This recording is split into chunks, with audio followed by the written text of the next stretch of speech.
Bismillahirrahmanirrahim. Assalamualaikum warahmatullahi wabarakatuh. Selamat siang. Salam sejahtera untuk kita semua. Om Swastiastu, Namo Buddhaya, Salam Kebajikan. Yang saya hormati Ibu Kepala UPTD Negeri 14, yang saya hormati teman-teman sesama pendidik serta anak-anak mahasiswa yang saya cintai. Dan hari ini sebelumnya saya akan memperkenalkan diri.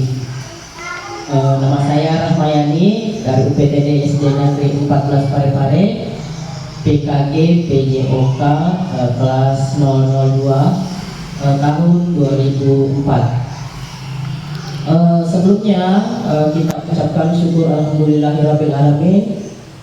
Tak henti-hentinya kita mengucap syukur kehadirat Allah Subhanahu wa taala karena di hari ini kita masih banyak diberikan nikmat, utamanya nikmat umur, kesehatan, serta kesempatan untuk hadir di tempat yang insya Allah diberkahi oleh Allah Subhanahu wa taala. Dan tak lupa pula kita kirimkan salawat kepada junjungan kita Nabi besar Muhammad Sallallahu Alaihi Wasallam. Dialah Nabi yang telah mengangkat kita dari alam jahiliyah ke alam yang diridhoi oleh Allah Subhanahu wa taala. Baiklah, saya ucapkan terima kasih banyak atas kesempatannya untuk menghadiri kombal kita di hari ini, yang mana komunitas belajar kita di UPTD SD Negeri 14 ini setiap sekali seminggu kita mengadakan kombal tersebut. Nah, adapun judul materi yang saya akan sampaikan di sini yaitu rancangan pembelajaran berbasis proyek, yaitu yang mana di sini saya mengambil pembelajaran menjaga kesehatan tubuh pada masa pubertas. Nah, adapun menjaga kesehatan tubuh dalam masa pubertas itu di sini kenapa saya mengambil materi ini? Karena di sini masa pubertas adalah periode yang sangat penting dalam perkembangan fisik, emosional, dan sosial anak-anak, yang umumnya terjadi pada usia 9 hingga 14 tahun. Namun pada masa ini tubuh anak biasanya mengalami perubahan besar, baik dari segi fisik, hormon maupun psikologi. Ya. Proses ini melibatkan pertumbuhan tubuh yang cepat. Biasanya terjadi perubahan suara, perkembangan organ reproduksi, serta munculnya tanda-tanda fisik seperti berjerawat, ya, atau perubahan-perubahan pada tubuh lainnya. Nah, di sini masa pubertas, ya, ada banyak kesenjangan yang terjadi. Misalnya banyak anak-anak, utamanya anak SD, masih kurang mendapatkan informasi yang benar dan akurat tentang, ya, perubahan tubuh mereka selama pubertas. Mereka seringkali mencari informasi dari teman sebaya atau sumber-sumber yang tidak valid dan yang dapat menyebabkan miskonsepsi atau bahkan kecemasan. Dan kebutuhannya yaitu anak-anak membutuhkan informasi yang jelas, sederhana, dan mudah dipahami tentang perubahan fisik dan mental yang terjadi selama pubertas. Serta anak-anak perlu diajarkan keterampilan hidup yang relevan seperti cara menjaga kebersihan diri, nutrisi yang baik, dan bagaimana mengatasi perubahan emosi. Nah, sampai di situ. Nah, kita di sini ada tujuan proyek, ya. Setelah kami sampaikan ke peserta didik, siswa dapat memahami secara mendalam konsep kesehatan reproduksi, gizi seimbang, serta pentingnya aktivitas fisik pada masa pubertas. Dan yang berikut, siswa dapat bekerja dalam kelompok untuk membuat kampanye kesehatan mengenai perubahan tubuh selama pubertas yang bisa disampaikan dalam bentuk poster, brosur, video, atau presentase kepada teman-teman sekelas. Terus di sini ada beberapa ya pemahaman dari tujuan proyek ini.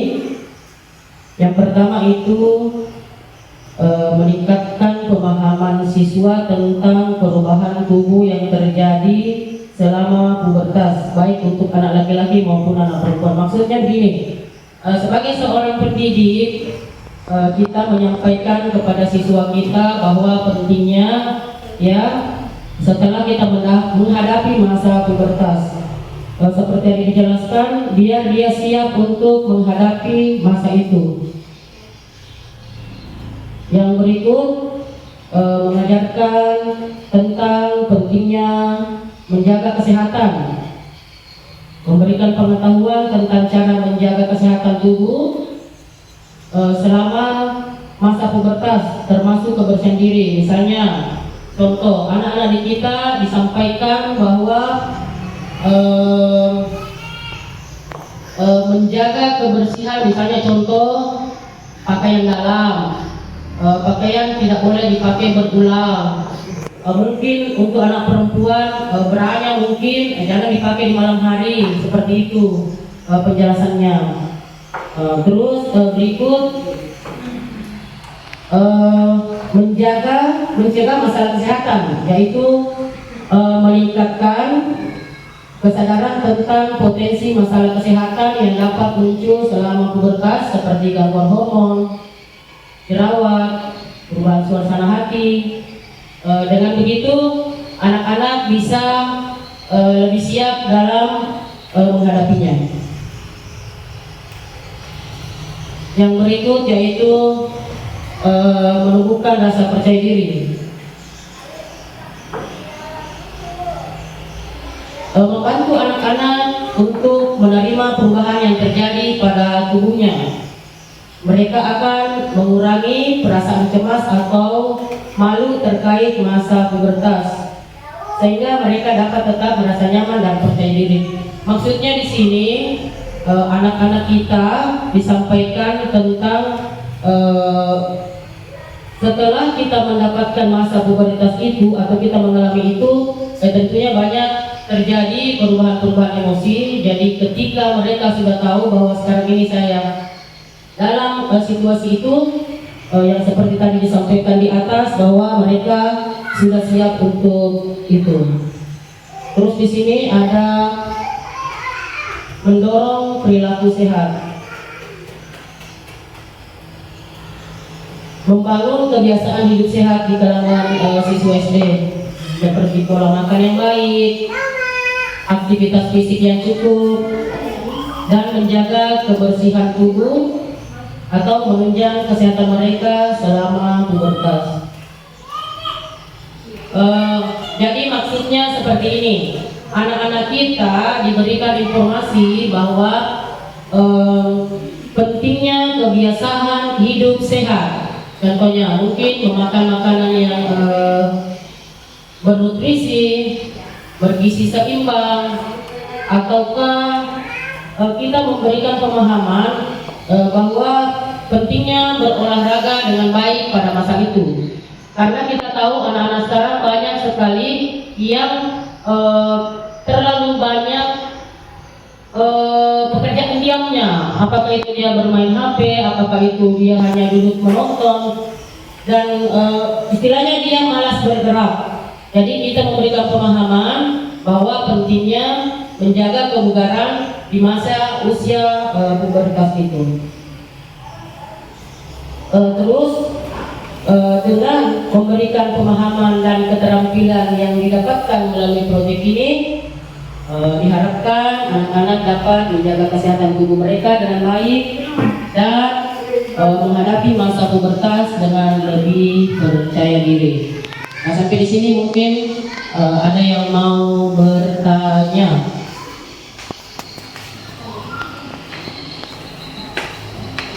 Silakan, boleh.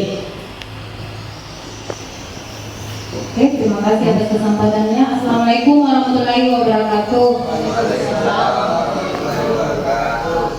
Di sini saya ingin bertanya, mengapa anak di usia pubertas itu harus menjaga asupan gizinya? Seperti yang kita tahu, bukan cuma anak usia ini yang harus menjaga gizinya, tetapi semua orang harus menjaga asupan gizinya. Mengapa hanya difokuskan pada anak di usia pubertas? Begitu saja, terima kasih. Terima kasih untuk Ibu Lili ya. Saya ucapkan terima kasih atas pertanyaannya yang bagus sekali. Di sini kenapa anak-anak hanya usia pubertas yang diprioritaskan dijaga kesehatannya, sementara hampir semua kalangan usia sebenarnya harus dijaga kesehatannya. Begini, masa remaja itu merupakan masa transisi antara anak-anak ke dewasa. Nah, gizi seimbang pada masa ini sangat menentukan kematangan mereka di masa depan.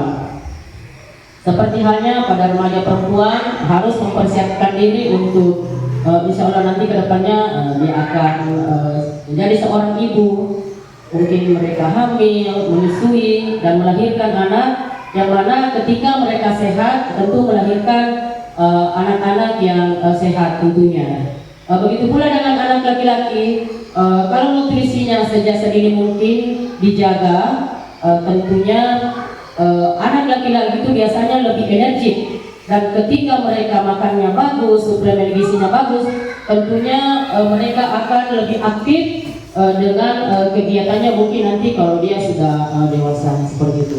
Karena ketika masih kecil saja makanannya tidak bagus, kemungkinannya akan terbawa-bawa, mungkin sering sakit, kurang gizi dan sebagainya. Begitu mungkin Ibu.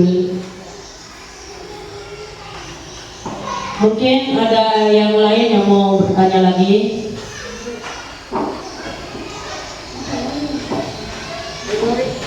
Ada yang bertanya? Ibu Nuri mau bertanya? Hah? Ya.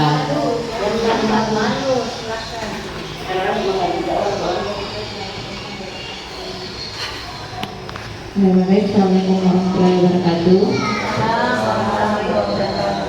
Sangat menarik ya materinya hari ini tentang masa pubertas.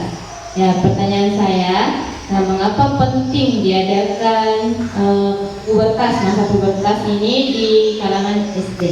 Ya, sekian dari saya. Assalamualaikum warahmatullahi wabarakatuh. Nah, terima kasih. Mengapa penting memberikan penjelasan tentang kesehatan serta menjaga kebersihan atau kesehatan organ reproduksi selama masa pubertas. Nah, seperti tadi dijelaskan bahwa masa itu masa di mana periode penting dalam perkembangan fisik, emosional, dan sosial anak yang umumnya terjadi di usia hingga 9 sampai 14 tahun, di mana anak-anak kita apabila mendapatkan informasi yang kurang pas, artinya hanya mendengarkan informasi-informasi di luar yang tidak valid, akhirnya mereka salah persepsi tentang apa yang dia mengerti. Banyak sekali hal-hal yang bisa disampaikan seputar hal tersebut. Misalnya bagaimana menjaga kebersihan organ intim kita, mungkin pakaian dalam atau bra kita harus bersih. Mungkin apabila ada terasa sedikit gangguan jangan didiamkan, harus dilapor ke orang tua. Misalnya kan contohnya seperti ini, anak saya kemarin di pesantren, dia kena gatal-gatal di daerah organ intimnya laki-laki.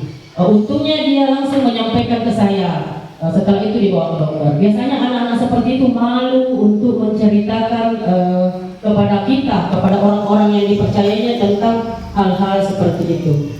Mungkin seperti itu, Bu. Oke, terima kasih.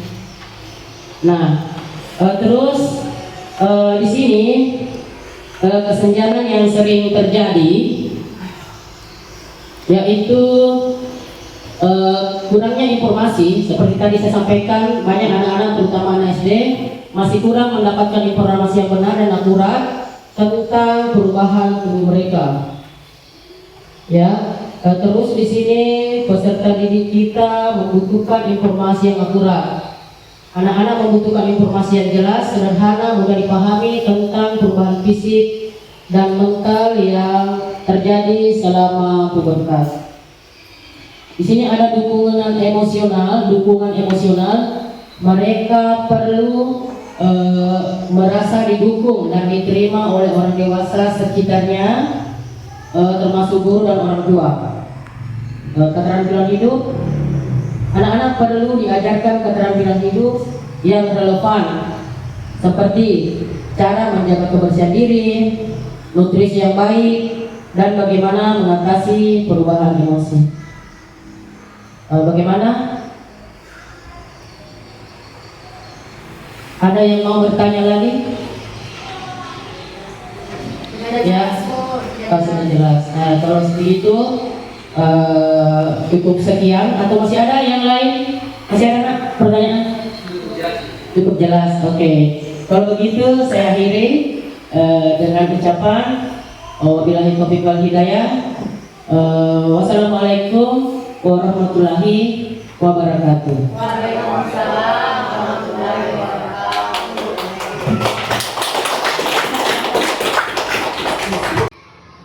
Bismillahirrahmanirrahim. Assalamualaikum warahmatullahi wabarakatuh. Perkenalkan, nama saya Darmawati SPD, Kepala UPTD SD Negeri 14 Parepare. Mengucapkan terima kasih banyak kepada Ibu Rahmayani SPD yang telah memberikan materi terkait menjaga kesehatan tubuh pada masa pubertas dalam komunitas belajar. Nah, hal yang saya dapatkan setelah mendapatkan materi dari Ibu Rahmayani, itu saya memahami bagaimana pubertas itu terjadi pada anak-anak. Umur berapa anak-anak itu kena pubertas, baik laki-laki maupun perempuan, dan bagaimana ciri-cirinya. Nah, kemudian yang kedua, saya memahami bahwa ternyata dalam pada saat anak-anak itu masuk dalam usia pubertas, maka anak-anak itu harus memperhatikan dirinya, terutama dalam kebersihan. Kemudian dengan adanya materi yang telah disampaikan oleh Ibu Rahmayani ini, semua guru-guru sudah memahami tentang perkembangan pubertas pada anak, dan ini merupakan hal yang penting untuk disampaikan kepada anak-anak yang sudah memasuki pubertas, karena ini bisa membantu mereka dalam mengenali dirinya pada saat pubertas itu terjadi. Terima kasih. Wassalamualaikum warahmatullahi wabarakatuh. Saya sangat mengapresiasi rancangan pembelajaran yang telah disampaikan oleh Ibu Rahmayani SPD. Saya harap pembelajaran ini akan berdampak positif bagi perkembangan siswa, terutama pada masa pubertas mereka. Sebagai seorang guru, pengetahuan yang saya dapatkan pada kombel yang diadakan hari ini, saya dapat menerapkannya dalam memberikan konseling kepada siswa. Terima kasih.